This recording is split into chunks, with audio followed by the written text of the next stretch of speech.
একজন নারী যখন কাঁদে তখন সে শুধু কষ্ট পায় না, সে নিজের ভেতরের হাজারটা ভাঙা স্বপ্নের সাথে লড়াই করে। আর যখন সে হাসে তখন বুঝবেন সে জিতে গেছে। কারণ নারীরা সহজে হারে না, তারা ভেঙে যায় কিন্তু থেমে যায় না। নারী এই ছোট্ট একটা শব্দের ভিতরে লুকিয়ে আছে হাজারটা গল্প। সে কখনো মায়ের ভালোবাসা, কখনো বোনের মায়া, আবার কখনো নিজের স্বপ্নগুলো চুপচাপ মাটি চাপা দেওয়া এক যোদ্ধা। সবাই তাকে দুর্বল ভাবে, কিন্তু কেউ জানে না, কেউ দেখে না প্রতিদিন সে কতটা কষ্ট চেপে রেখে হাসতে শিখে যায়। মনে রাখবেন, নারী কখনো হার মানে না, সে শুধু সময়ের অপেক্ষা করে নিজেকে নতুন করে প্রমাণ করার জন্য। নারী মানেই কমলতা, এই ধারণাটা ভুল। কারণ প্রয়োজন হলে সে ঝড়ের মতো কঠিন হতে জানে। সে সংসার সামলায়, স্বপ্ন সামলায়, আর সবশেষে নিজের কষ্টগুলো লুকিয়ে রাখে। এই পৃথিবীতে সবচেয়ে শক্তিশালী মানুষটা হলো একজন নারী, যে সব হারিয়েও আবার নতুন করে শুরু করতে পারে। তুমি যদি একজন নারী হও, তাহলে নিজেকে কখনো ছোট ভেবো না। তুমি কারো অপশন না, তুমি নিজেই একটা সম্পূর্ণ গল্প। তোমার নিজের ভিতরে আছে সেই শক্তি, যা চাইলে পুরো পৃথিবী বদলে দিতে পারে। শুধু নিজেকে বিশ্বাস করতে শেখো। নারীকে বুঝতে হলে তার হাসি না, তার নীরবতাকে বুঝতে শিখুন। কারণ সে যখন চুপ থাকে তখন তার ভেতরে সবচেয়ে বড় যুদ্ধটা চলে। আর সেই যুদ্ধে জিতেই সে আবার নতুন করে হাসতে শেখে। শুনছো? নারীকে কখনো দুর্বল ভেবো না। কারণ সে কাঁদে ঠিকই, কিন্তু ভেঙে পড়ে না। আর যেদিন চুপ হয়ে যায় সেদিনই সবচেয়ে ভয়ঙ্কর হয়ে ওঠে।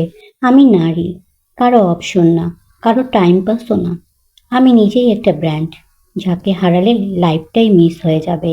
সবাই ভাবে আমি অনেক সুখী আছি, কিন্তু কেউ জানে না এই হাসির পেছনে কত রাতের কান্না লুকোনো আছে। হ্যাঁ, আমি নারী, সব লুকিয়ে রাখতে শিখেছি। নারী মানেই দুর্বল? না, ভুল ভাবছো। সে সংসার চালায়, স্বপ্ন চালায়, আর নিজের কষ্টগুলো চুপচাপ মনের ভিতর লুকিয়ে রাখে। এইটাই নারী শক্তির আরেক নাম। আমি বদলাইনি, শুধু মানুষ চিনতে শিখেছি।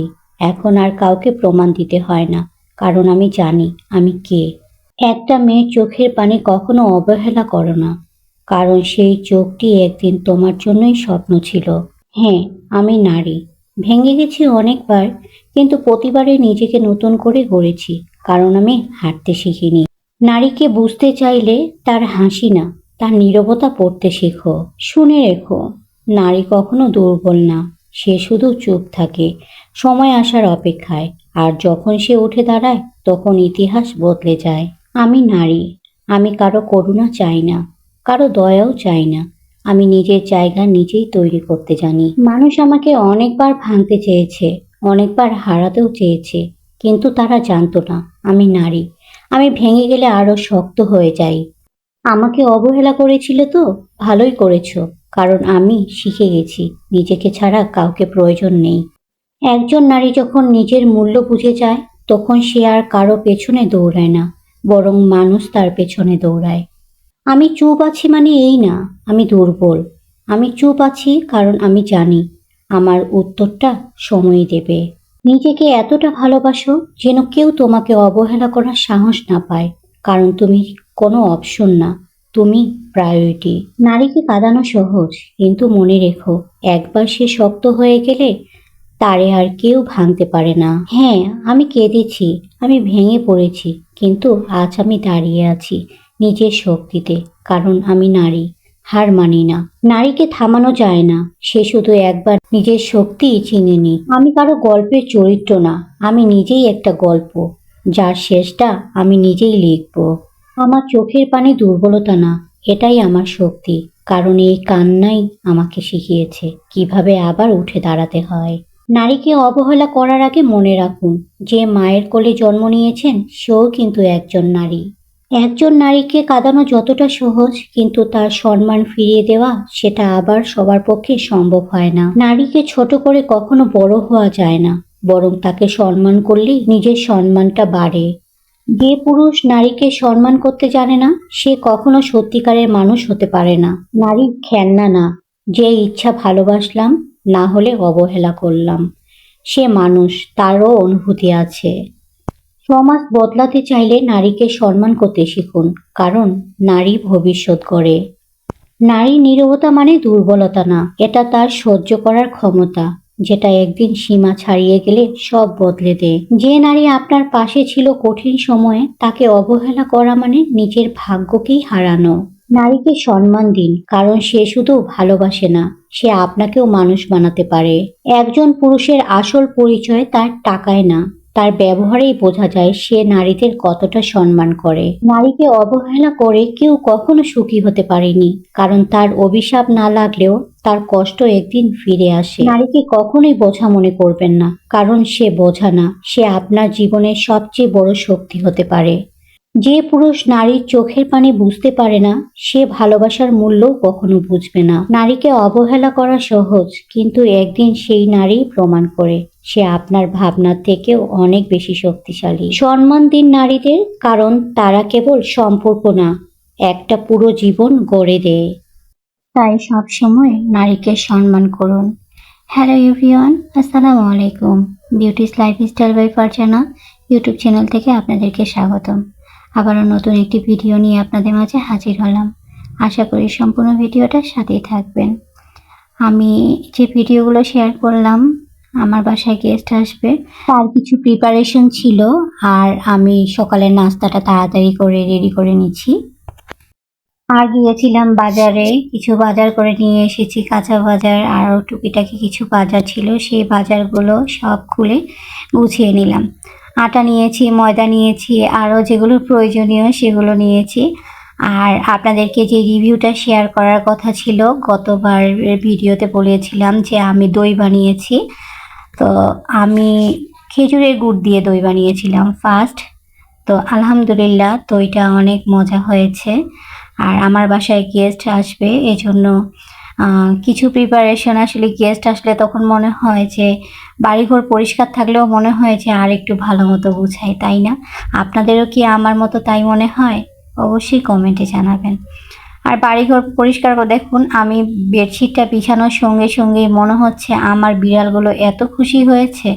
ওরা মানে 4টা বিড়াল, এখন তো আমার 4টা বিড়াল, 5টা তো আর নেই, একটা তো হারিয়ে গিয়েছে। আপনাদের গত ভিডিওতে আমি বলেছিলাম যে বিড়াল হারিয়ে গিয়েছে, তো কি করার, এখন 4টা বিড়াল। তো ওদের দেখলেন কত মজা, কত আনন্দ করছিল। আর আন্তরিকভাবে দুঃখিত আমি যে ভয়েস দিচ্ছি, আশেপাশে আসলে প্রচুর বিল্ডিং বলতে আমরা যে ফ্ল্যাটটাতে থাকি এইখানে মনে করেন একসঙ্গে 4টা বিল্ডিং অ্যাটাচড করা।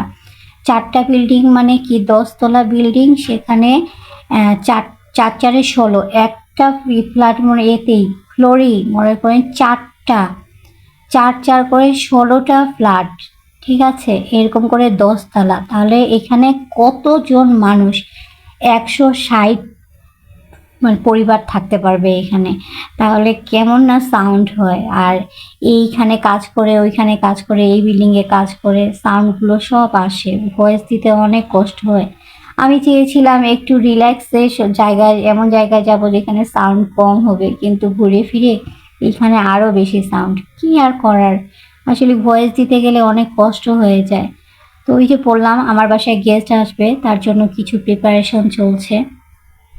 আর আমার যে বিড়ালটা হারিয়ে গেছে, ওর জন্য সবাই দোয়া করবেন। আর আমি সকালে নাস্তা রেডি করার পরে, তারপরে আমি দুপুরের জন্য রান্না করছি। হালকা কিছু রান্না করেছি, হালকা কিছু বলতে একটা তরকারি রান্না করেছি, যেহেতু গেস্ট আসবে। এরপরে আবার তাদের জন্য প্রিপারেশন আছে। তো আমি আর গেস্টের ভিডিওগুলো আমি নেক্সট ভিডিওতে দিব, কি করেছিলাম না করেছিলাম, আসলে সেইভাবে ভিডিও করা হয়নি। যদিও আসলে সবাই ভিডিও পছন্দ করে কিনা জানি না আমি, তারা তো জানে না আমার আসলে আমি ইউটিউব চ্যানেল চালাই বা কি এই ধরনের ভিডিও যে আমি দেই সেটা তারা জানে না। তো যাই হোক, কে পছন্দ করে না করে এই জন্য আসলে আমি তাদের ভিডিওটা ওইভাবে করিনি। আর এই যে মাছ, আমার বিড়ালের জন্য মাছ সেদ্ধ করছি। আর মাংস আমি ভেজে নিয়েছিলাম, প্রথমে আলুটা ভেজে নিয়েছি, তারপরে আমি মাংসটা ভেজে নিয়েছিলাম। এটা ব্রয়লার ছিল, আগে গরম পানি দিয়ে আমি সেদ্ধ করে নিয়েছিলাম হালকা। তারপরে আমি এভাবে ভেজে রান্না করলে অনেকটা মজা লাগে, মানে ভালো লাগে। একটু মাংসটা শক্ত, শক্ত থাকে। যেহেতু ব্রয়লার মুরগির মাংসটা একটু নরম হয়, তো যদি একটু পানি দিয়ে আপনারা হালকা বয়েল করে নেন তাহলে মাংসটা শক্ত হবে। মানে খেতে মজা করে। আমার কাছে ভালো লাগে। কার কাছে কেমন লাগবে জানি না। বাট আমার কাছে এটা খুব ভালো লাগে। তো দেখুন মাংসের কালারটা কিন্তু অনেক সুন্দর হয়েছে। রান্নাটাও মজা হয়েছিল।